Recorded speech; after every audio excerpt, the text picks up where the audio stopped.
Buenos días, buenas tardes, buenas noches, donde quiera que nos estés viendo o escuchando. Los grandes incendios nacen de las chispas pequeñas. Que tell you.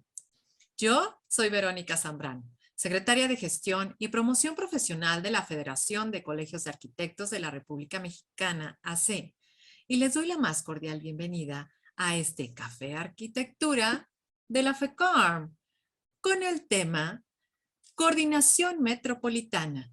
Desde la postura de nuestros invitados, nos adentraremos a esta coordinación metropolitana. Y para ello cuento con la grata presencia de Carlos Enrique Martínez Gutiérrez, arquitecto de profesión, con orientación en urbanismo, egresado de la Escuela de Arquitectura de la Universidad de Guadalajara. Su trayectoria destaca en el ejercicio profesional de la arquitectura en diversas áreas, como consultor en desarrollo urbano y vivienda, además de una amplia trayectoria en proyectos y construcción de obra pública y privada, articulista de Milenio Diario, Cabecera MX, así como en diversas publicaciones especializadas locales y del país. Colaborador con más de 3 años en la estación de radio 1070, tratando diversos temas de la ciudad. Actualmente articulista en la revista Opinión, Política y creador del proyecto Diálogos del Arqui.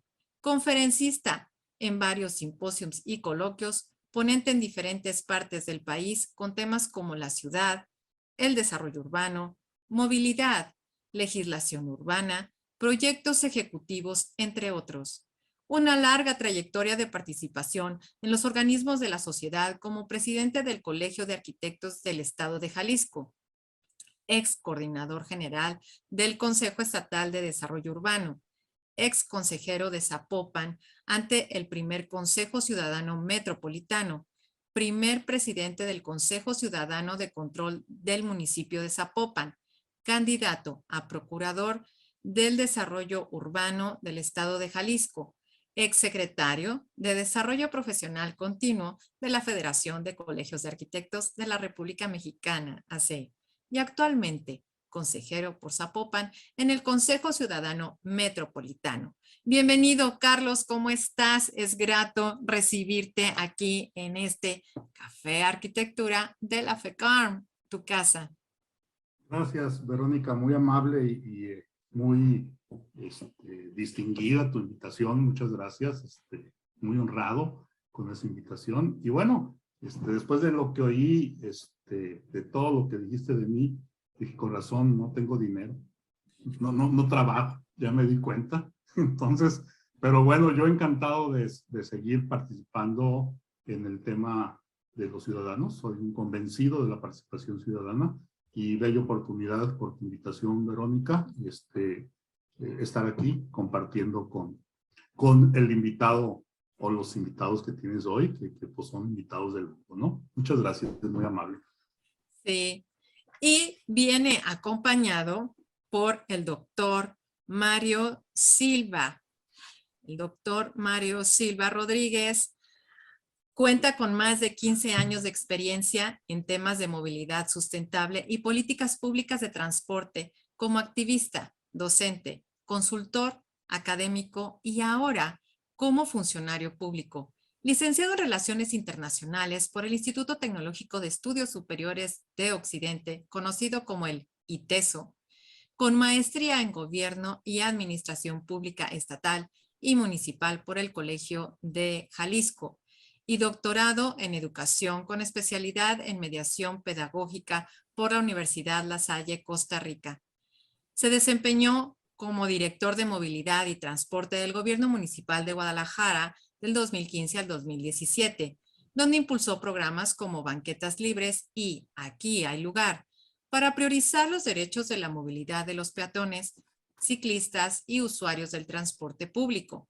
Como director general del Instituto de Planeación y Gestión de Desarrollo del Área Metropolitana de Guadalajara, IMEPLAN, del 2017 al 2021, Silva Rodríguez consolidó la coordinación metropolitana del AMG e impulsó la creación de instrumentos de planeación y de gestión del desarrollo, principalmente el Plan de Acción Climática Metropolitano y el Plan Integral de Movilidad Urbana Sustentable, conocido como el PIMUS, entre otros, a partir del 2 de agosto del 2021, ratificado por la Junta de Coordinación Metropolitana, continúa el segundo periodo de gestión al frente del IMEPLAN.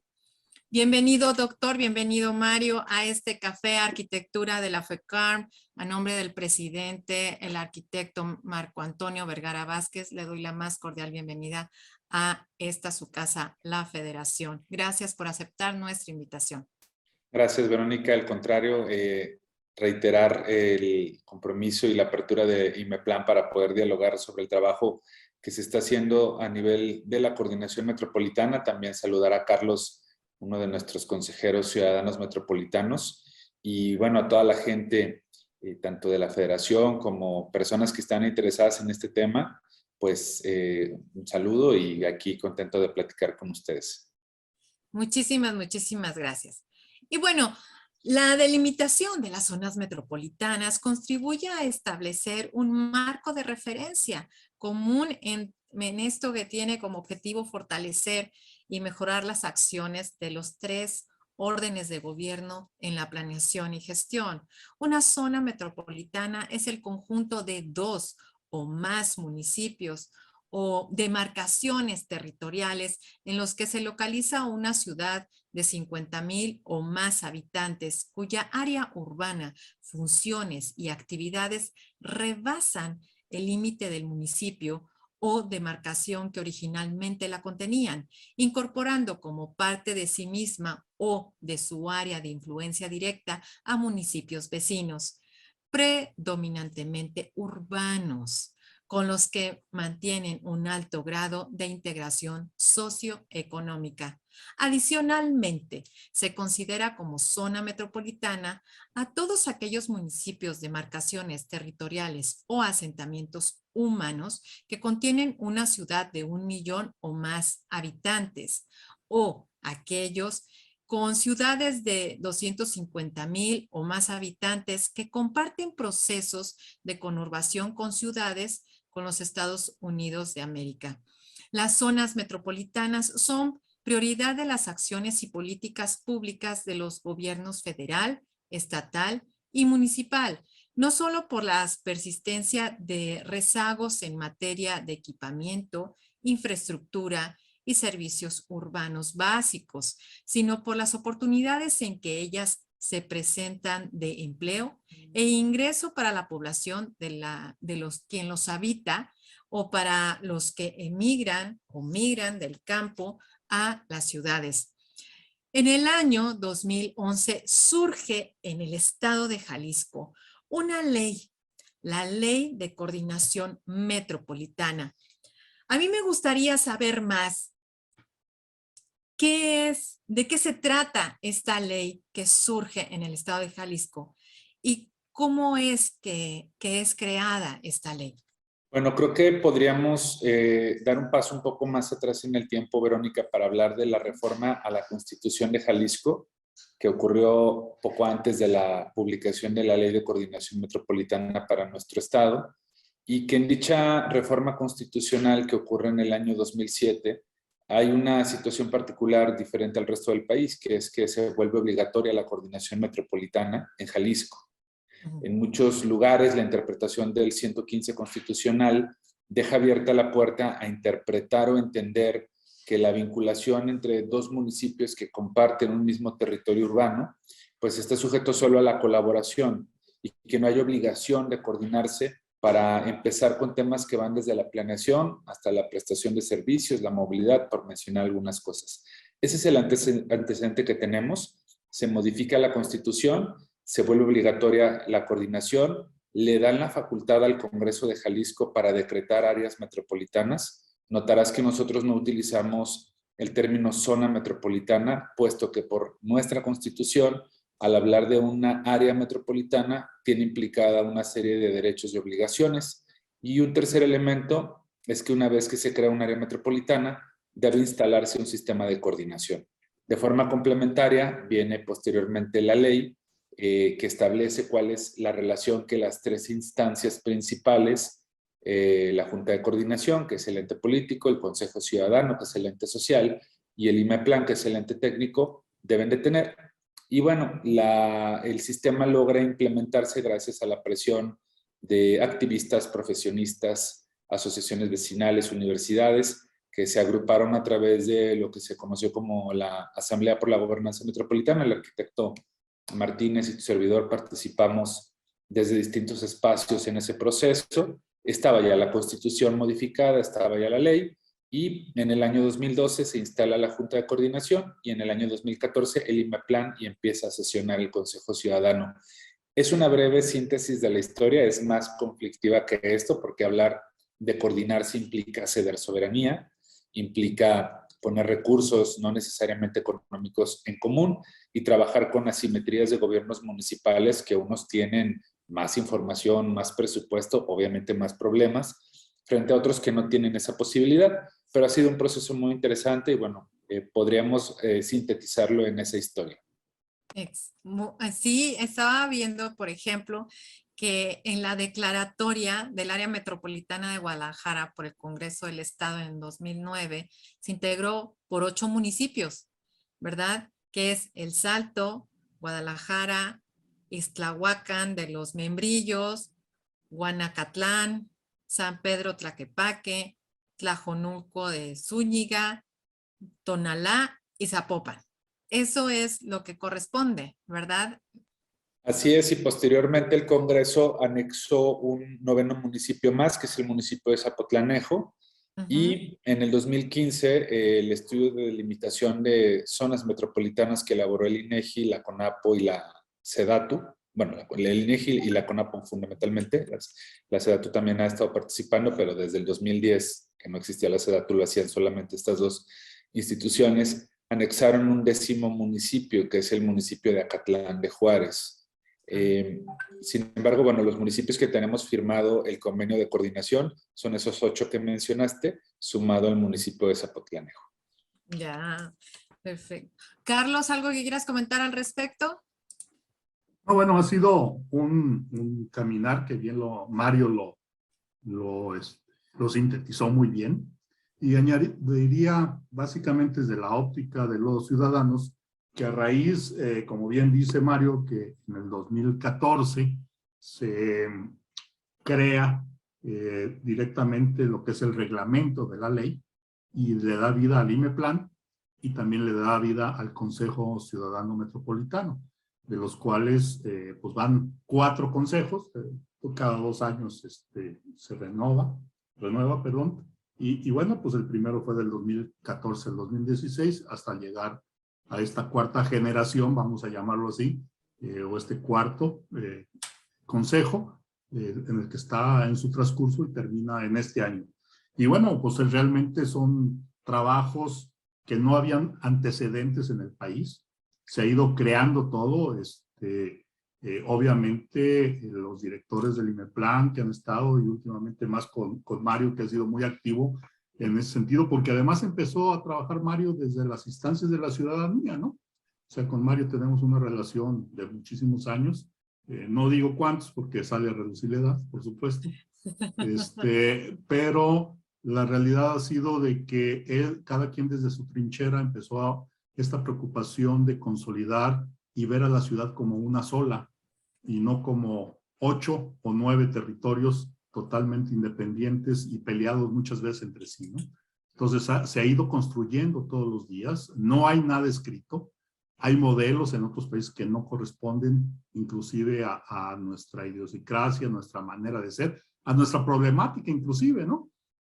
Son características muy especiales del área metropolitana de Guadalajara, como pudiera ser diferente aquí en México a las otras 70 y tantas 74 creo que son las metropolitanas que hay en el país, ¿no? No podemos agarrar como una receta de cocina. Y entonces, la forma de pensar de los habitantes del área metropolitana de Guadalajara, pues a lo mejor es muy diferente a la del área metropolitana de Monterrey, o de Tijuana, o de Puebla, o de cualquier otra ciudad, ¿no? Entonces, hemos ido construyendo todos, ha sido un esfuerzo, obviamente ha habido mucho ruido en muchos aspectos, pero ya son 7 años. Y creo que se ha ido caminando, si no son los modelos perfectos de ciudadanía o de consejos o de mi plan, sí creo que hemos avanzado mucho en la coordinación metropolitana. Exacto. Bueno, y entonces, ¿cómo es que está constituido para ir avanzando en esto del antecedente? ¿Cómo es que está constituido el IMEPLAN? Bueno, el instituto ha sufrido una transformación y una evolución. Estamos por cumplir 8 años ya muy próximamente. Y originalmente el instituto tenía el nombre de Instituto Metropolitano de Planeación, con el encargo principal de elaborar el Plan de Ordenamiento Territorial Metropolitano, el Programa de Desarrollo Metropolitano y el Atlas Metropolitano de Riesgos. 3 instrumentos que están muy orientados hacia la parte de la planificación urbano-territorial y que también incorporan componentes de ordenamiento ecológico del territorio. El instituto evolucionó como parte del proceso de armonización a nivel local de la Ley General de Asentamientos Humanos, que estableció un periodo para que las legislaciones locales incorporaran los cambios que esta ley nos planteaba. Entre otras cosas, creo que un acierto de esta ley general es que establece con claridad, desde el artículo 34 en adelante, en la parte que es el capitulado de gobernanza metropolitana, las materias que una metrópoli debe abordar. Y sumado a ello, hay otras agendas que hemos ido incorporando como mandato tanto del Consejo Ciudadano Metropolitano, las propias alcaldesas, alcaldes y gobernador. Actualmente el instituto tiene el nombre de Instituto de Planeación y Gestión del Desarrollo del Área Metropolitana, porque hasta antes de que desapareciera el Fondo Metropolitano, nos pusimos las pilas para poder hacer un trabajo de una figura que se conoce como dictamen de impacto metropolitano y poder evaluar que los proyectos de infraestructura de obra pública que se solicitaban al extinto Fondo Metropolitano ayudaran a cumplir objetivos de planeación metropolitana. Como ustedes recordarán, durante mucho tiempo este fondo fue utilizado por municipios que no necesariamente presentaban una integración funcional como metrópoli para arreglar una calle de la plaza principal, pavimentar, hacer un pozo de agua, obras que si bien son o eran necesarias, no se corresponden al impacto de una metrópoli como puede ser un corredor de transporte, un sistema colector de agua para evitar inundaciones en un punto específico, un parque que ayude a que una frontera entre municipios elimine esas cicatrices urbanas y que promueva una integración de los barrios, por mencionar algunos ejemplos. Entonces nos dimos a la tarea de elaborar ese dictamen y bueno, obtuvimos algunos recursos del Fondo Metropolitano gracias a este dictamen, 750 millones de pesos para el proyecto de mi macro periférico que recientemente se acaba de inaugurar aquí en la metrópoli, 42 kilómetros de corredor de transporte masivo. Y ese era un ejemplo de cómo la planeación puede ayudar a gestionar recursos. Esa es la razón por la cual el instituto adicionó a su mandato ese componente. También el Congreso de Jalisco nos dio la competencia de la planeación del transporte en términos de la cobertura del servicio. Y bueno, actualmente el instituto tiene un área de planeación metropolitana con 3 gerencias técnicas sobre temas de movilidad, riesgos y ordenamiento del territorio, otra dirección sobre desarrollo metropolitano, donde vemos aspectos de sustentabilidad, cambio climático, cooperación internacional. Tenemos 30 programas de cooperación internacional abiertos en este momento, y otra área de banco de proyectos que, pues, esta es el área donde se hacía esta dictaminación de impacto. Y hay otras áreas de apoyo importantes, además de lo jurídico y lo administrativo, la vinculación metropolitana. Es un equipo pequeño, atendemos a los 9 municipios, atendemos al Consejo Ciudadano, supervisamos y presidimos las juntas de gobierno de las agencias metropolitanas, que también se han creado 2 en este periodo, en este primer periodo que me tocó encabezar el instituto, el fideicomiso de la marca Ciudad Guadalajara, Entonces sí, pues ha ido evolucionando nuestra labor. Siempre decimos que además de la parte de la planeación metropolitana, nos encargamos de la diplomacia metropolitana, porque muchas de las relaciones de cooperación y trabajo entre los municipios están vinculadas con estos mecanismos técnicos. Un aliado fundamental de este proceso es el Consejo Ciudadano, que también ha tenido, lo puede platicar Carlos mucho mejor que yo, que le ha tocado estar como consejero en la primera generación y ahora en esta cuarta generación, una evolución muy, muy importante en sus instrumentos, en las recomendaciones que han estado haciendo. Y como decía Carlos, yo creo que es perfectible el modelo. No podemos ser triunfalistas si reconocemos que los problemas del territorio metropolitano están ahí presentes, pero sí podemos afirmar que somos la única de las 74 metrópolis de México que tiene un mecanismo que está generando información y que por lo menos nos sentamos a la discusión y a la identificación de estrategias para entrarle a estos problemas. Y trabajando de la mano con el Consejo Ciudadano Metropolitano, porque eso es lo que yo he estado viendo, que trabajan sumamente de la mano. Carlos, ¿qué es el Consejo Ciudadano Metropolitano? Bueno, el Consejo, ya lo decía Mario hace un momento, de estas tres instancias primordiales o principales cuando fue creada esta ley de coordinación, su estatuto y su reglamento, donde por un lado lo que es la instancia política o la Junta de Coordinación Política, perdón, metropolitana, está compuesta por los presidentes municipales, el gobernador, el representante de la SEDATU y el presidente del Consejo Ciudadano Metropolitano, que en un principio no era así. Esto se fue modificando a través de los años, precisamente porque veíamos que estábamos esta vinculación directa con finalmente con las autoridades legalmente electas y los que tomaban decisiones. No se nos olvide que el IMEPLAN es una instancia técnica que depende de esta Junta de Coordinación Metropolitana. Son los que chambean, o sea, los alcaldes y el gobernador se les ocurre consensar cualquier cosa y pues poner a trabajar a todo lo que es el tema del IMEPLAN. Entonces, nosotros como ciudadanos que venimos de otra dinámica, una dinámica que fuimos electos a base de una convocatoria pública que hubo, y como las llamadas a misa, fuimos y acudimos los que quisimos y cubrimos los requisitos. En base a esto, hay 4 consejeros, 2 titulares y 2 suplentes por cada municipio, por cada uno de los municipios. Y bueno, entregamos la documentación, es una convocatoria que este año va a salir y que los que nos sigan desde el área metropolitana de Guadalajara los invito a que participen. Hay que participar como ciudadanos en la toma de decisiones de nuestra comunidad, estoy convencido. Y bueno, en esta convocatoria pública acudimos, nos inscribimos los que creímos que cumplíamos con los requisitos y después, de acuerdo a lo que dice la misma ley y lo que dice el estatuto y el reglamento, por insaculación fuimos electos. Y por 2 años y trabajamos en ese sentido. ¿Qué hacemos? ¿Cuál es nuestra obligación? Bueno, tenemos varias atribuciones, pero una de ellas es básicamente coadyuvar en este sentido de la planeación, pero desde la óptica ciudadana. O sea, no se trata tampoco de pelearse. Somos un órgano consultivo intermunicipal que tenemos de carácter honorífico, estamos ahí de a gratis, como vulgarmente se dice, ¿verdad? Y que bueno, venimos de diferentes, con derecho a café, pues ahora ya ni a café, porque pues todas las reuniones, la mayoría son virtuales, entonces pues ya tenemos que agarrar nuestro propio cafecito y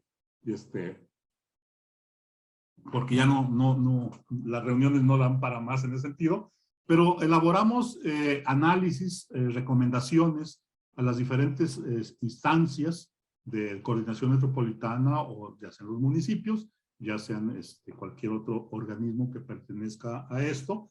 Y también tenemos la facultad de denunciar una serie de anomalías, organizar foros si creemos necesarios, o sea, ser portadores inclusive de la ciudadanía de las propuestas, en ese sentido, para temas metropolitanos. No una gestión que a veces se da como en los regidores en los municipios, ¿no?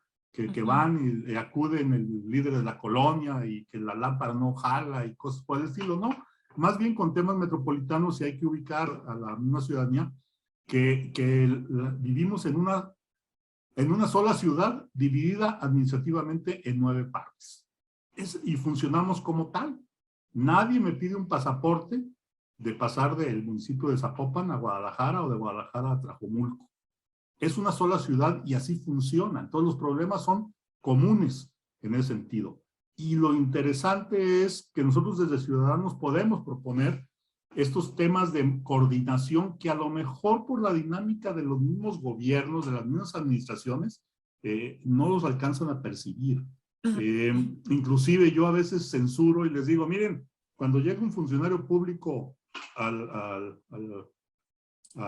su municipio, pues le dicen, bienvenido, este es tu escritorio, y empieza a chambear, pero traes como 10 o 15 o 20 años de retraso. Y entonces la dinámica que vienen arrastrando muchos funcionarios no les permite pensar, no es que no quieran, es que no les permite porque los come el día a día. Y los ciudadanos de alguna forma, como vivimos los problemas todos los días, quizás tenemos una óptica diferente para plantear la problemática, pero también las soluciones. Y yo creo que nos debemos enseñar como ciudadanos a ser muy analíticos en donde vivimos, en nuestra ciudad, que es la casa de todos, pero también ser propositivos. O sea, ok, hay que decir las cosas, a lo mejor pisas algún callo cuando lo dices, pero lo haces diciendo, oye, está mal esto, pero se puede de esta forma, ¿no? El cómo sí se pueden hacer las cosas. Y este espacio que tiene el Consejo Ciudadano Metropolitano, creo que es muy interesante porque te permite ver una visión mucho más amplia y además convivir con funcionarios y convivir con consejeros de otros municipios que son realidades diferentes. O sea, la realidad es que aunque sean 9 municipios, hay desigualdad entre los municipios. Dentro de un mismo municipio hay una gran desigualdad, así sea el municipio más rico, ¿no? Sí. Y entonces, al compartir con los demás consejeros, te das cuenta que tenemos problemas comunes, pero que a lo mejor en el municipio donde yo vivo tengo resuelto algún problema, pero vemos que para otros municipios, otros ciudadanos, se les complica enormemente a lo mejor trasladarse de su casa al trabajo. Entonces, ahí es donde también el Consejo interviene en ese sentido, ¿no? Ahora, ¿cómo es este trabajo cómo se hace esta sinergia? ¿Cómo son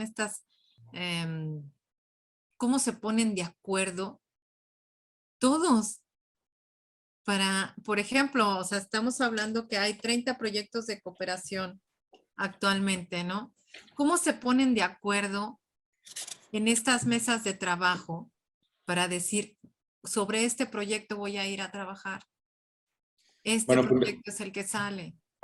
Fundamentalmente, ahí, Verónica, hubo un cambio a la Ley de Coordinación Metropolitana en el 2018 para incorporar una figura como parte de estas reformas de las que también hablaba Carlos, donde le permiten al Consejo ahora también tener voz y voto dentro de la Junta de Coordinación, lo cual creo que es un logro muy importante en términos de la democracia deliberativa. Y en cuanto a las mesas de gestión metropolitanas, se les reconoce como el espacio de articulación y de coordinación entre funcionarios y funcionarias de los 2 niveles de gobierno, el estatal y el municipal. En el periodo pasado, las mesas, que son 16 temas, agruparon la colaboración de más de 1,300 funcionarios de estos 2 niveles de gobierno y bueno, a través de ahí es donde nos estamos poniendo de acuerdo. Ya ves, es mucha gente, ¿no? Sí, sobre todo, ¿mandé? Sí, y te comento que si hay todavía con los funcionarios, creo que es mucho más sencillo ponerse de acuerdo.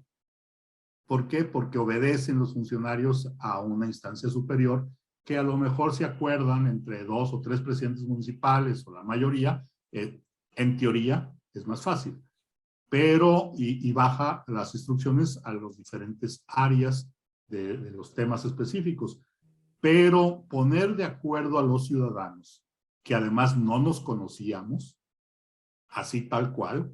O sea, yo lo conocí el día de la toma de protesta, mucho gusto, pues yo vengo de tal lado y no sabemos su historia, su trayectoria. Digo, una cosa es el currículum o lo que pueda, pero otra cosa es su visión de las cosas. Y esto lleva tiempo. Lleva tiempo conocer que empiezas a dar resultados después de un año de estar en el consejo. Que ahí hay un tema que estamos analizando, pero que es muy enriquecedor en ese sentido porque te da una visión mucho más grande, pero es difícil ponerse de acuerdo, pero logras ponerte de acuerdo. Hemos sabido tejer los acuerdos al consejo, siempre va a haber diferencias, por supuesto, es lógico, pero la mayoría hemos estado de acuerdo, la mayoría y muchos de los acuerdos han salido por unanimidad, aún que algún consejero no esté totalmente en el mismo sentido, pero siempre hemos platicado el tema de que nuestro trabajo nos ha tocado consolidar las instancias ciudadanas porque creemos que debe ser un equilibrio entre gobierno y ciudadanía y no nada más de un solo lado. Y creo que hemos ido caminando en eso, por eso hablaba yo hace un momento que estamos en construcción, como puede ser esta instancia y puede ser el mismo trabajo que hacen las instancias metropolitanas, las instancias políticas, ¿no? Porque también han tenido que ponerse de acuerdo aun que son de diferentes partidos y con visiones diferentes. Sí. Bueno, y ahora una pregunta que siempre ha estado, que nos llama mucho la atención y no del IMEPLAN, sino de diferentes implanes que están en la República Mexicana, que dices, bueno, ok, este da resultados porque está apoyado por la iniciativa privada. Este otro implan viene subsidiado por la presidencia municipal de cierto municipio, ¿no? Aquí, ¿de dónde sale el recurso para sustentar lo que es o pagar lo que es el IMEPLAN? ¿Quién es el que subsidia el IMEPLAN? Bueno, actualmente el subsidio proviene 100% del presupuesto del Estado de Jalisco, lo aprueba el Congreso Estatal, se canaliza a través del gobierno de Jalisco, aunque existe un convenio de coordinación en donde los 9 municipios tendrían que hacer una aportación en una relación territorio-población, estableciendo que los que tienen más población tienen una mayor aportación. Hemos pasado y transitado por diferentes mecanismos de financiación. Desde el año 2017 tenemos un presupuesto que ha sido estable y que de 2018 a la fecha ha sido en aumento por el número de atribuciones y competencias que tenemos, pero sin duda un reto y un desafío que se tiene para los entes metropolitanos es precisamente los mecanismos de financiación. La desaparición del Fondo Metropolitano es una tragedia porque pudo haber sido una enorme oportunidad para financiar no solo obra, sino la instalación de estos institutos. Hay que revisar que existen 74 zonas metropolitanas según el INEGI, pero no hay mecanismos para la instalación de los entes técnicos. Y el Fondo Metropolitano, en su momento, en lugar de propiciar de forma virtuosa instrumentos de planeación y mecanismos técnicos para su cumplimiento, incentivó la proliferación de áreas metropolitanas o zonas que no necesariamente son tal, que pueden ser conurbaciones o incluso muchas son regiones que tienen una dinámica económica o cultural, pero no necesariamente urbana de integración. Entonces, ahí hay un reto importante que tenemos que atender. Me súper gustó esa respuesta, es lo que quería yo saber, te lo juro, porque sí es estar viendo, si haces una radiografía de la República Mexicana, ves cómo fueron afectados, pero realmente porque no estaba bien etiquetado, porque los quisieron meter en ese cajoncito, forzándolos, ¿no?, a realizar esta actividad cuando no se tenía. Te veo, Carlos, con cara de decir, yo quiero algo, yo quiero decir algo. No, simplemente cuando hablabas de dinero y en aras de la transparencia, Sí. el Consejo Ciudadano tiene un pequeño presupuesto para su funcionamiento, cosa que también es un logro. Mira, cuando se creó esto, y bien decía Mario que me tocó estar en el primer consejo, vamos, teníamos que sesionar los consejeros en restaurantes, en cafés, en las tardes, incluyendo con el director en ese momento del IMEPLAN, que no tenía los espacios, y el pobre director andaba pasándole la charola a los municipios, y el municipio más rico diario andaba financiando a los que no tenían los recursos, o que por otros temas políticos a lo mejor, pues no querían aportar, ¿no? Entonces, bueno, nos tocó vivir ese tema, y hay ahí una serie de archivos. Hoy en día, el IMEPLAN tiene una sede, tiene un presupuesto importante, para su funcionamiento, y el consejo tiene un pequeño presupuesto para su funcionamiento, ¿no? También para las reuniones, para el café o para cuestiones básicas, ¿no? Tiene una gran cantidad, y que afortunadamente no lo administra el Consejo Ciudadano, sino lo administra el IMEPLAN, así es que para que le pidan cuentas al IMEPLAN por transparencia, ¿no? No, desde el Consejo Ciudadano, por supuesto, en los dineros, ¿no? Aunque en algunas ocasiones ha habido consejos que dicen que lo administra el Consejo. Yo no soy de esa idea, porque se mete uno en camisas de 11 varas y se pierde muchos objetivos, y no, yo creo que el esquema en ese sentido es mejor que lo administre un tercero y que él sea el que dé cuentas, porque es dinero público, es dinero que deben de presentarse y que se debe transparentar su manejo, ¿no? Entonces, pues es muy delicado esos temas. Y entonces, si uno está de a gratis apoyando a todo esto y verse involucrado en un sistema o un problema de estos, pues no creo que sea lo más conveniente, ¿no? Esa es mi opinión Sí, y personal. ¿sabes qué? Cuando dices, es que no están dando resultados las administraciones, sobre todo los implanes, es porque el presidente municipal es el que está dando los fondos, que realmente el origen debería de ser una administración autónoma para poder estar marcando y estar diciendo, ¿sabes qué? Por aquí sí, por aquí no, porque estás precisamente para velar la planificación de la ciudad, pero en vista a las necesidades de la ciudad, no a lo que los constructores o algunas personas influyentes podrían estar por ahí dando indicaciones. Eso es lo que está pasando a veces en algunos implanes en la República Mexicana. Y me da mucho gusto esto. Uno de los proyectos que han estado realizando es el Plan de Ordenamiento Territorial Metropolitano del Área Metropolitana de Guadalajara. ¿Cómo es, bueno, qué es este plan y cómo es que influye la planeación? Dado que la facultad de planeación, la planeación del AMG, a ver, ¿por qué es el AMG? Me llamó mucho la atención que no le ponen lo que tiene que ser y dice AMG.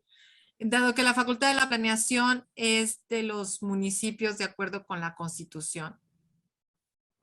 Bueno, el POTMET es un instrumento de zonificación primaria que lo que intenta es revertir la dinámica de crecimiento que le llamamos 4D, disperso, desconectado, desigual y desorganizado. Ya. El POTMET ayuda a que los gobiernos municipales tengan una estrategia clara de contención de la expansión y establece un polígono de contención a partir de una lógica de 75 centralidades en un enfoque de modelo de desarrollo orientado al transporte y limita el crecimiento. Efectivamente, la competencia constitucional del uso de suelo lo tienen los municipios. Sin embargo, el Código Urbano de Jalisco establece que para que los municipios obtengan el dictamen de congruencia favorable para sus instrumentos urbanos y puedan inscribirlos para que surtan efecto en la expedición de licencias, es necesario que estén alineados al POTMET. Entonces, de esta manera se respeta la autonomía municipal en esta parte de la Constitución del 115, pero condiciona los efectos legales para la expedición de licencias a la alineación en la planeación metropolitana.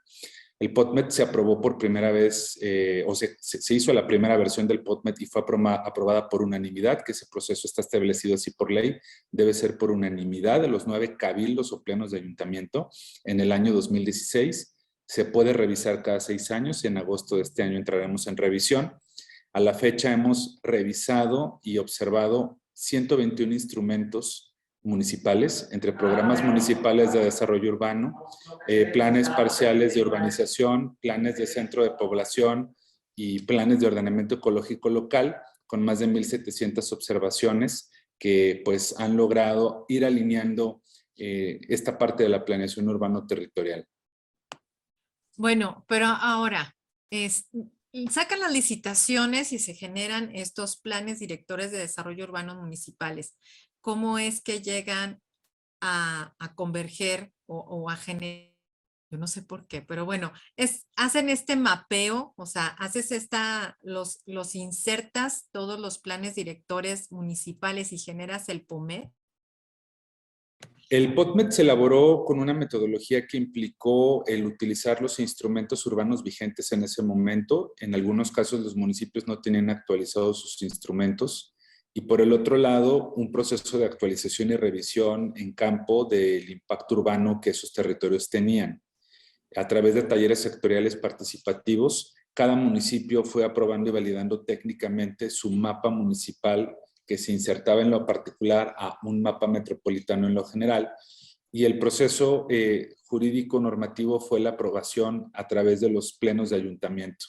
En ese sentido, el POTMED en su mapa individual se convierte en una norma municipal de suelo y en su lógica metropolitana en un instrumento de zonificación primaria, en donde desde las nomenclaturas hasta el tipo de colores que se utilizan para las cartografías está armonizado. Porque un problema recurrente en las ciudades de nuestro país o en los municipios de nuestro país es que pueden compartir un mismo territorio varios municipios, pero de un lado se utiliza una metodología, una nomenclatura y una clasificación de suelo diferente a la que se utiliza en otro municipio. Entonces, esa es una gran ventaja del POTMED. Estamos por revisarlo ahora en el 2022 y es una alineación importante. Yo creo que es un hecho inédito en el país que haya un instrumento que tenga este nivel de fuerza para alinear el desarrollo urbano y territorial de nuestra metrópoli. Evidentemente, cuando el POTMED se aprueba, hay muchas consecuencias sobre el territorio del proceso de expansión y dispersión urbana. El POTMED funciona como una ortopedia de alguna forma, pero no resuelve mágicamente cosas que en el territorio ya han generado un impacto o procesos que no son tan sencillos de ser revertidos. Sin embargo, ha demostrado su utilidad no solo para la planeación urbana, sino también para la defensa del territorio. Están algunos decretos de zonas de restauración ambiental, como el del Bajío, que protege 980 hectáreas, con el caso polémico, recordarás, Verónica, de la Villa Panamericana, Sí, que crea en esta zona y que, bueno, el POTMED es posterior a estas autorizaciones, pero que gracias al POTMED hoy hay un decreto que, si bien distintos actores han intentado combatirlo, pues ahí está sustentado precisamente en esa lógica de planeación metropolitana para los usos del suelo. No es mágico, no es sencillo. Con el diálogo que tenemos con cada municipio surgen tensiones, porque es evidente que hay tensiones, pero creo que es positivo.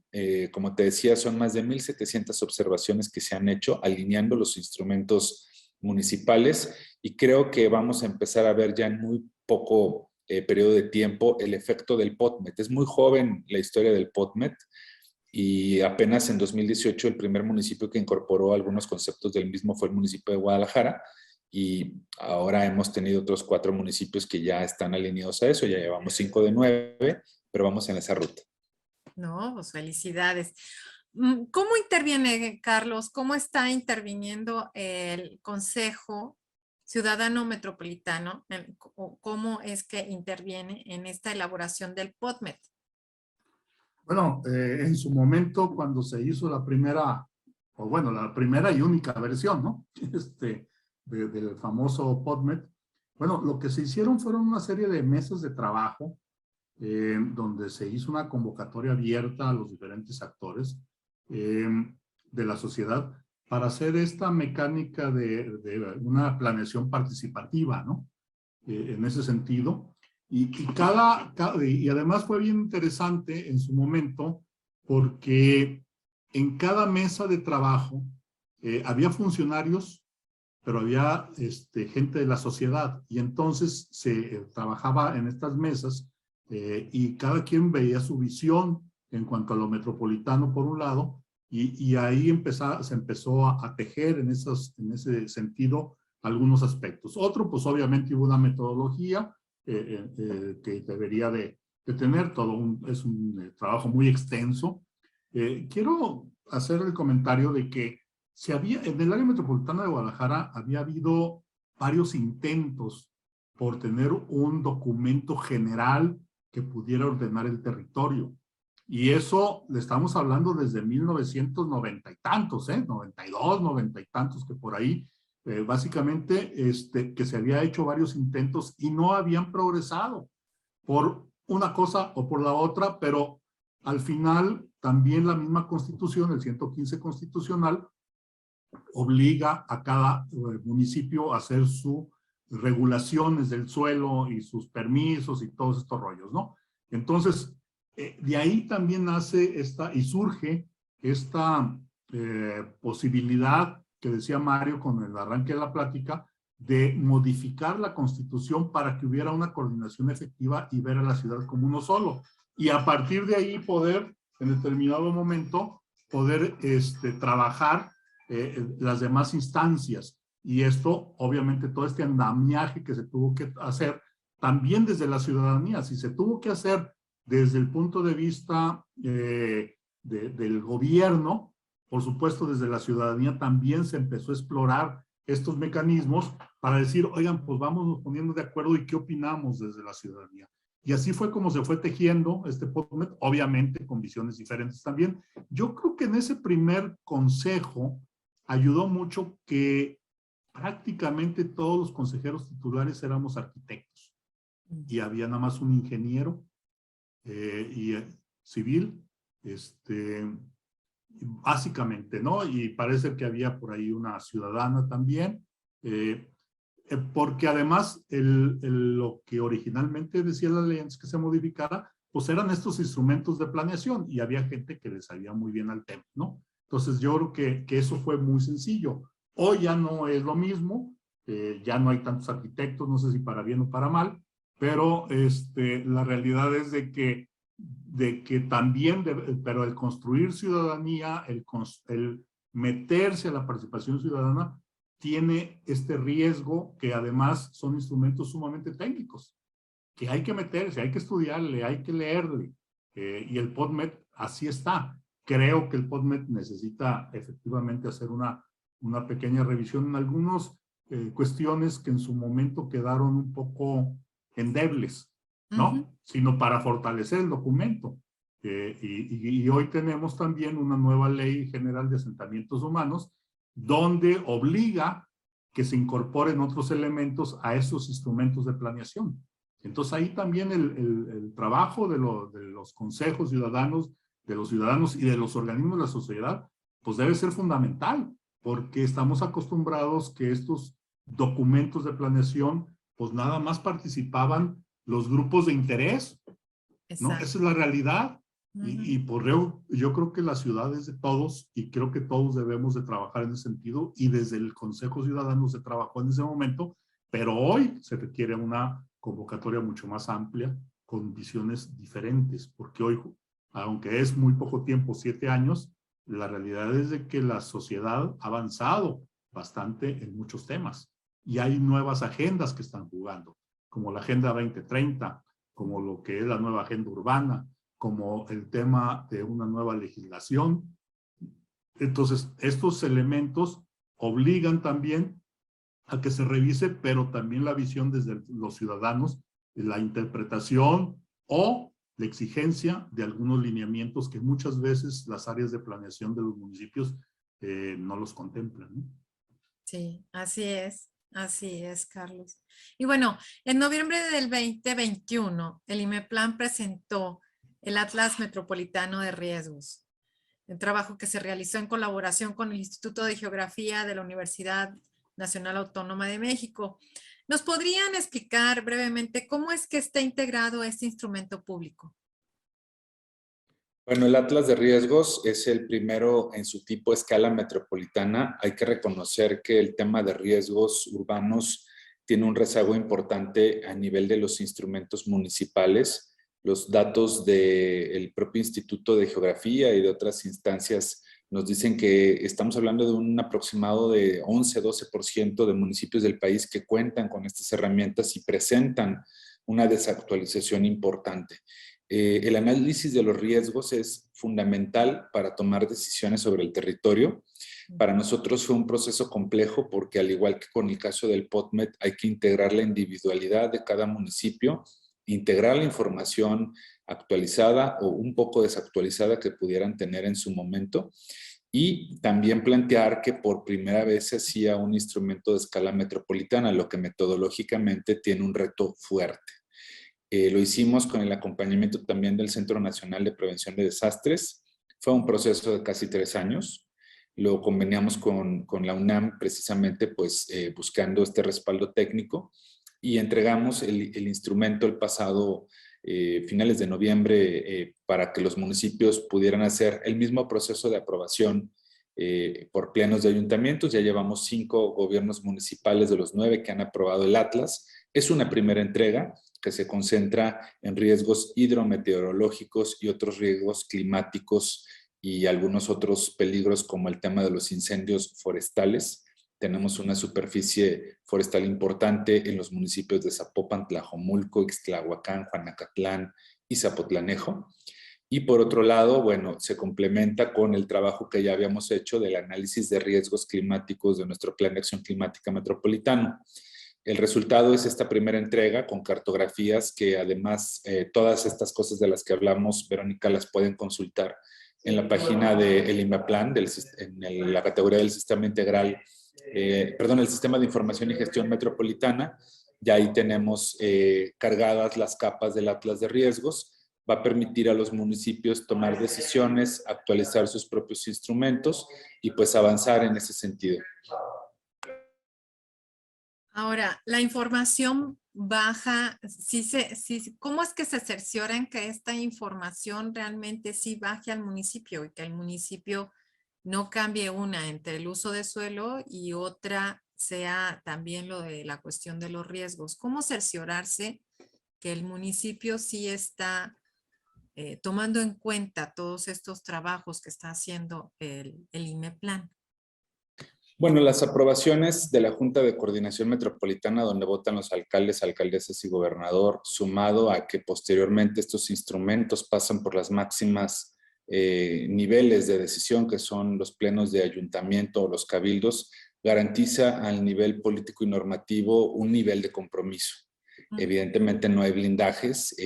La Constitución mexicana establece una serie de obligaciones para los 3 niveles de gobierno que no siempre se llegan a cumplir. Sin embargo, en el caso del sistema de coordinación, pues ha funcionado bien, particularmente con el tema del Atlas. El Atlas no sustituye la obligación y la competencia de los municipios de elaborar su propio instrumento.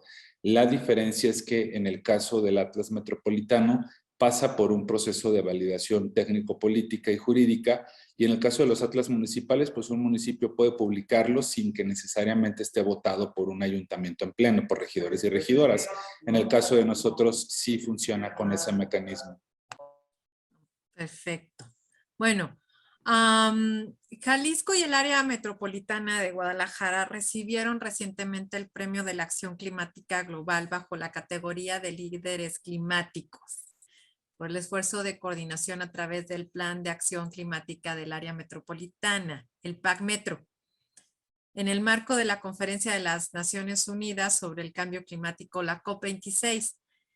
El PAC-METRO, ¿qué objetivos tiene y cuál es su proyección? Y otra, ¿fue más o menos trabajándose a la par con el Atlas de Riesgo?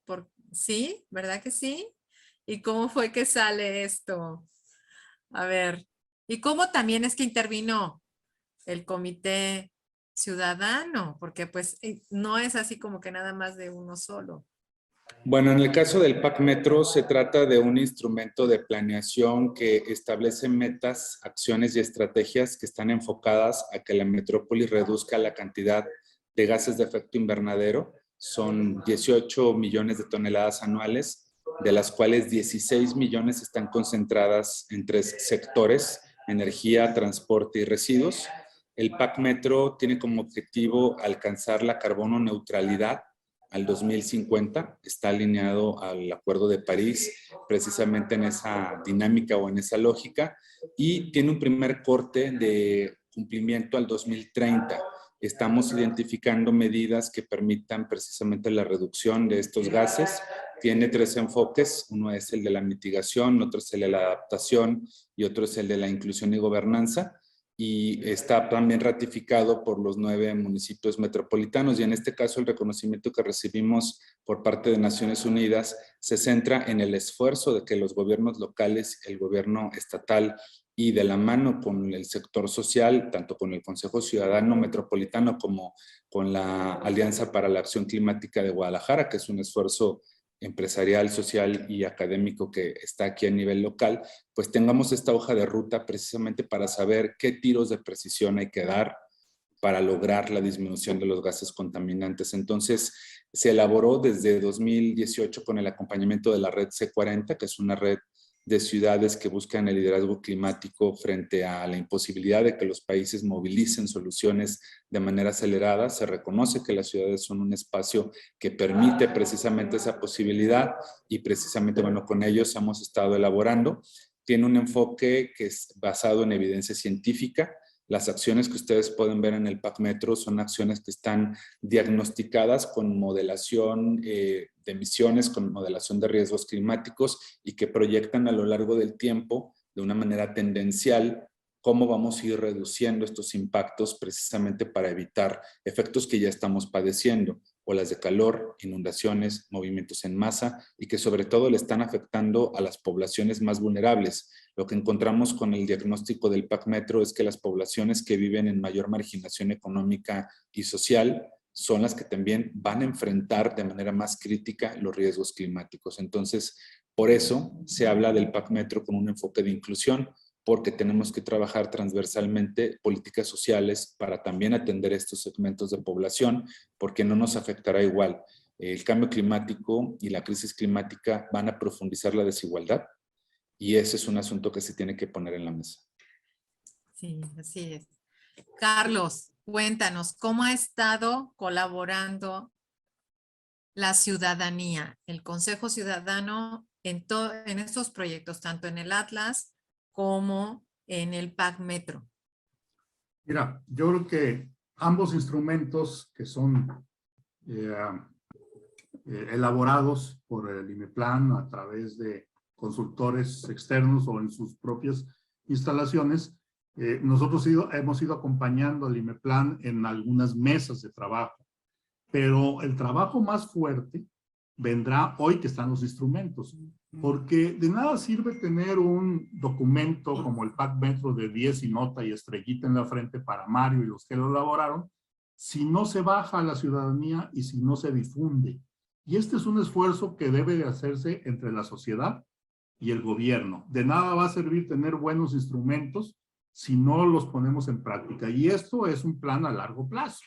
No son de que ya el día de mañana ya no hay contaminación y ya el cambio climático ya no existe ni cosas por el estilo, ¿no? Se tienen que ir haciendo acciones todos los días con una serie de estrategias precisamente para que al mediano y largo plazo se empiecen a dar estos cambios que bien decía Mario hace un momento. Y esto requiere un esfuerzo constante de la ciudadanía y un apoyo de parte de los consejos ciudadanos metropolitanos, pero no nada más de ellos, sino de los mismos consejos de los municipios y las áreas de participación ciudadana en los municipios y los diferentes actores que hay en la ciudad, ¿no? ¿Por qué? Porque debe ser un esfuerzo conjunto y en esto tiene un papel predominante e importante el Consejo Ciudadano porque es el encargado de difundir todos estos temas junto con otras instancias de la misma sociedad y junto con el IMEPLAN.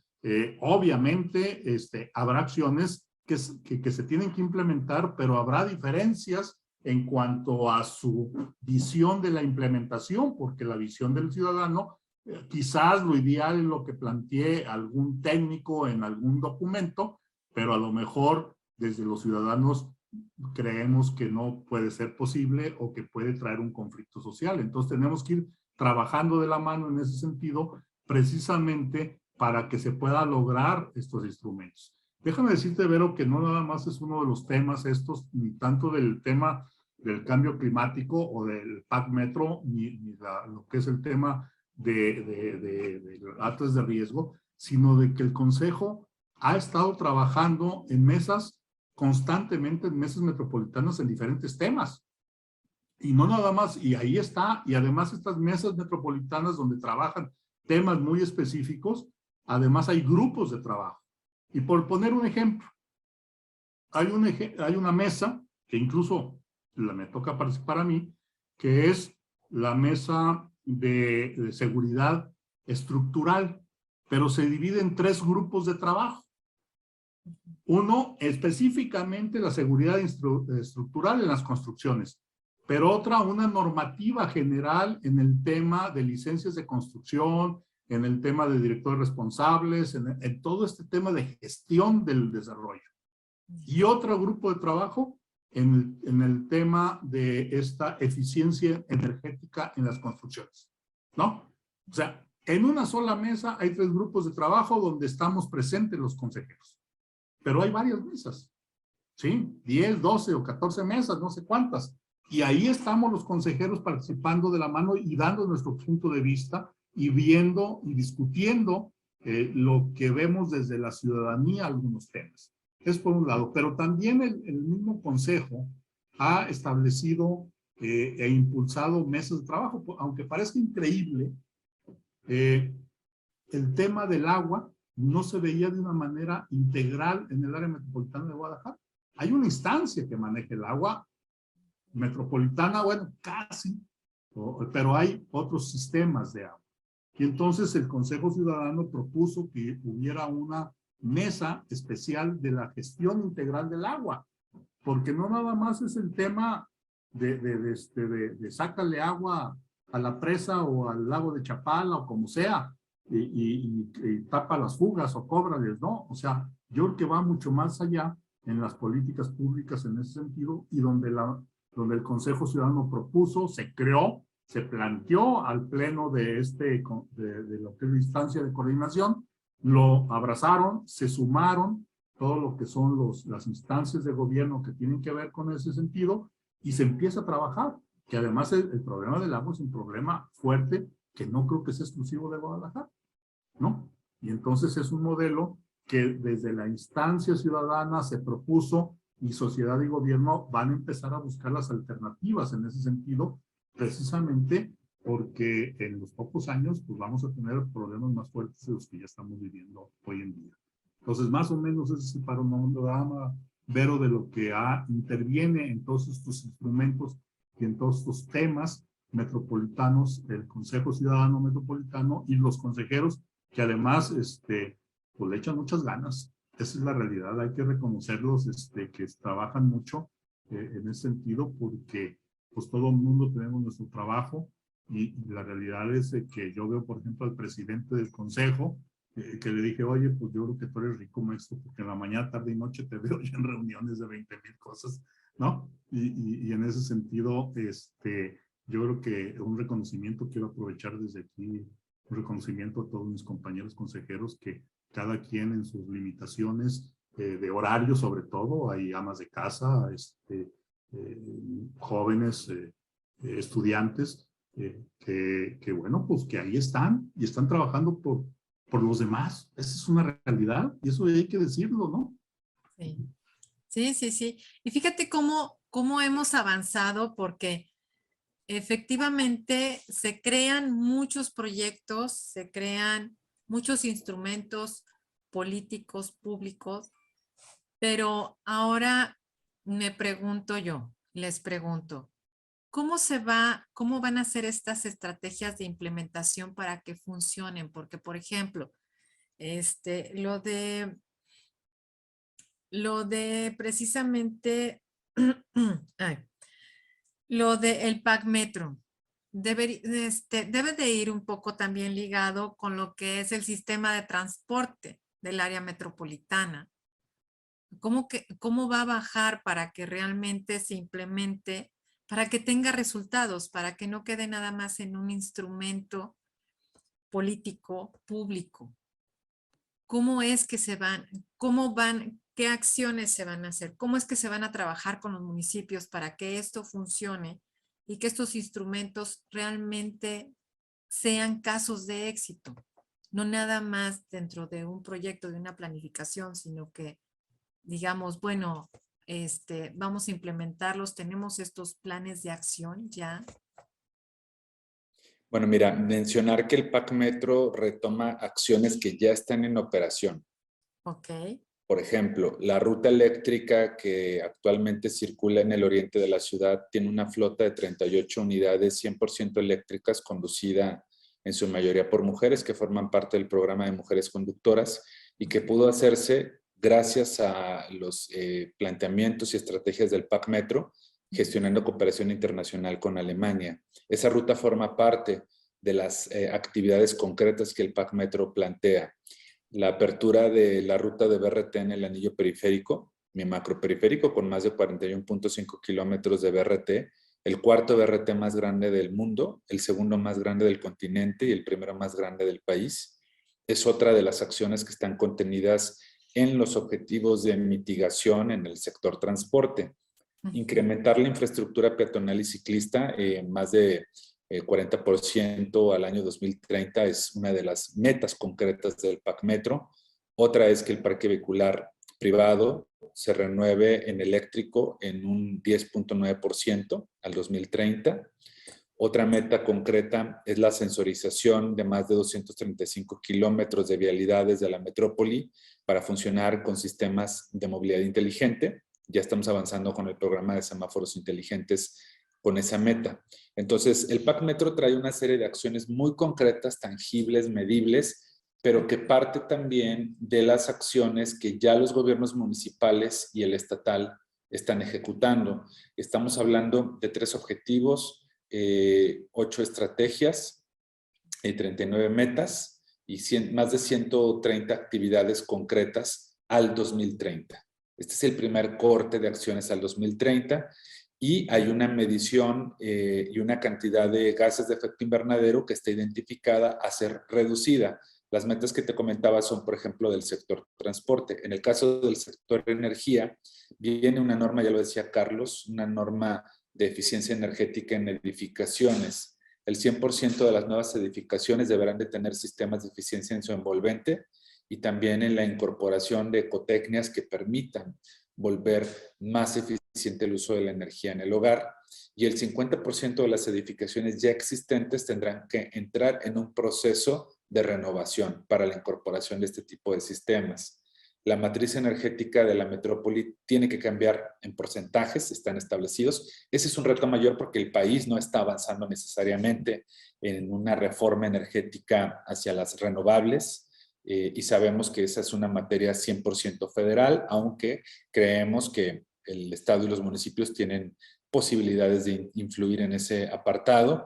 Y la renovación de luminarias tiene que ser con sistemas LED, fotovoltaico y con sistemas de eficiencia energética. Eso es algo que ya puede pasar, o los proyectos de renovación de mercados, unidades deportivas, pueden incorporar este tipo de medidas y el PAC Metro las plantea en la escala municipal para que en toda la obra pública o renovación de alumbrado se incorporen y reporten. Lo más importante del PAC Metro es entender que no es un plan al aire, sino que se trata de un sistema de medición, evaluación, reporte y resultado.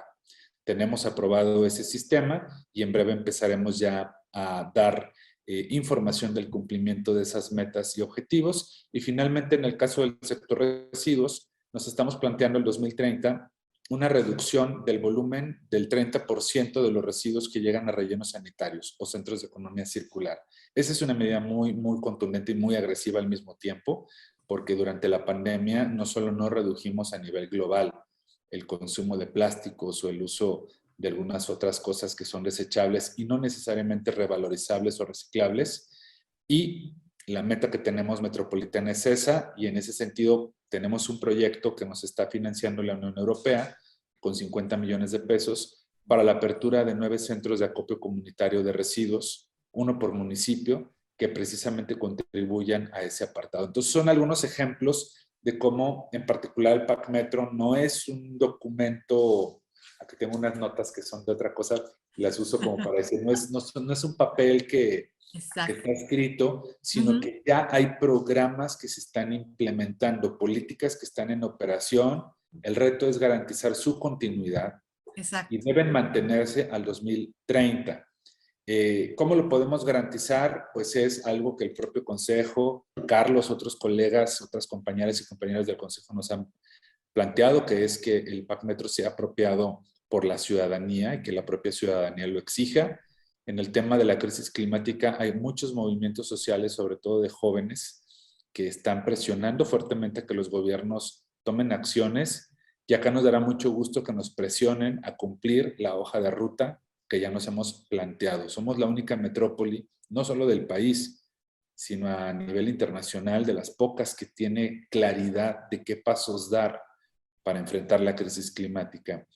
Ahora el reto es que lo que se está implementando incremente el impacto, se mejoren y ajusten las cosas que haya que ajustarse. Y por el otro lado, el PAC Metro es un documento o un instrumento flexible y ensamblable, porque los municipios le pueden subir a la ambición climática. Le deben de subir a la ambición climática. El PAC Metro es un piso que de ahí para arriba lo que quieran, de ahí para abajo ya no se puede. Entonces, en ese sentido, pues confiamos que se lo apropie la ciudadanía, se lo apropien los gobiernos y que nos sigan exigiendo su cumplimiento. Y Carlos, ¿qué van a hacer ustedes para que la ciudadanía se apropie de este PAC Metro y de todos estos instrumentos que están trabajando? Yo creo que dentro de las atribuciones que tiene el mismo consejo es hacer una serie de foros, comunicación con los niños de ciudadanía. El consejo en sí, bueno, se nos acaba la chamba a finales del año, ya vendrán otros consejos. Habrá que ver de qué forma hay una continuidad en ese sentido y no se corte esa dinámica. Pero yo creo que se tiene que trabajar, primero estar convencidos los consejeros del tema, y esto, como dice Mario, pues yo creo que le tenemos que abonar todos. La idea más descabellada que se te pueda ocurrir para lograr el objetivo de bajar esta problemática del cambio climático, yo creo que es bienvenida. Pero el chiste es, a partir de ahí, bajarlo a la ciudadanía. O sea, creo que el gran reto es decir, a ver, vamos a separar los residuos. O sea, de entrada, todo el mundo estamos de acuerdo. Y aquí hay dos temas que son fundamentales. Digo, en este ejemplo. Uno, que el ayuntamiento a través de servicios públicos les caiga el 20 para que no tú en tu casa hagas la separación y que veas y que todo el mundo lo echa donde mismo, ¿no? Sí. Que eso ha sido el fracaso muchas veces de esta política. La segunda, el tema de las famosas 3 R's, ¿no? El reutilizar, reciclar, etcétera, etcétera, ¿no? Eso lo debemos de asumir como un estilo de vida, y para llegar a eso, ¿no? Como ciudadanos debemos estar convencidos, pero debemos de establecer algún tipo de programa de política ciudadana para poderle llegar a mi vecina, ¿no? O a mi vecino, o a doña María que vive en la colonia donde no tiene calle pavimentada y que es de tierra, ¿no? O sea, ese es el gran reto de cómo lo bajamos para que sea eficiente, porque de la otra manera, pues a lo mejor en ciertas zonas de la ciudad va a funcionar, pero en otras no. Y esto, cuando hablas de un municipio o de la cabecera municipal, quizás es más sencillo, pero cuando hablas de un área metropolitana de 5.300.000 habitantes, la segunda ciudad del país, y además con la problemática, además administrativamente dividida con visiones relativamente diferentes, ¿no? Por las cuestiones políticas, se hace un poco más complejo. Sí. Entonces, no estamos hablando de una población de 20.000 habitantes. Estamos hablando de 5 millones y feria de habitantes más los que se acumulen esta semana. Entonces, el reto y los que se incorporen a la vida activa. O sea, el reto es ese. O sea, por un lado la autoridad con sus políticas públicas, pero por otro lado yo creo que la ciudadanía tenemos que asumir este tema, bajarlo y establecer nosotros como ciudadanos también hacer nuestro trabajo en nuestro municipio, quizás en las áreas de participación ciudadana, quizás en nuestras colonias. O sea, habría que instrumentarlo, y esto es un trabajo que se va a tener que hacer a mediano plazo, pero que se debe de empezar a hacer ya. O sea, porque a veces como que, bueno, pues se tiene que hacer, sí, ¿cuándo? Como que estamos muy dados en hablar en infinitivo, ¿no?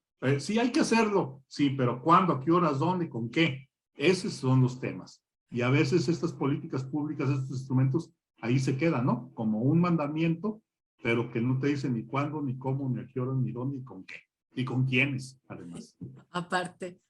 No, no, no. Y es que sí somos así como que es que alguien lo tiene que hacer, ¿no? Pero tenemos que estar conscientes de que tenemos que hacerlo. Eso es lo importante. Pues, híjole, el tema está súper interesante y sí es para ir a disfrutar eso del área metropolitana de Guadalajara, vivirlo para ver este avance. Espero que tengan un antes y un después de esto. Y me gustaría que concluyéramos.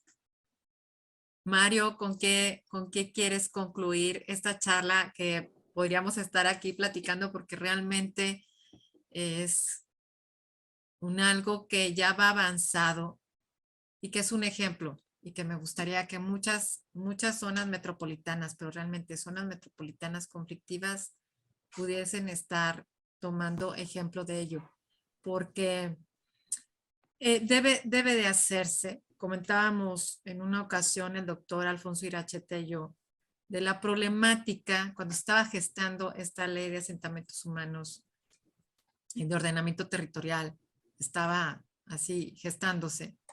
Platicábamos de esta problemática de seguridad entre los municipios y cómo los municipios, cómo el mismo ciudadano sufre porque le llama al municipio que tiene una problemática de sonido y llega el policía y dice, pero es que en esta calle a mí no me corresponde, le corresponde al otro municipio.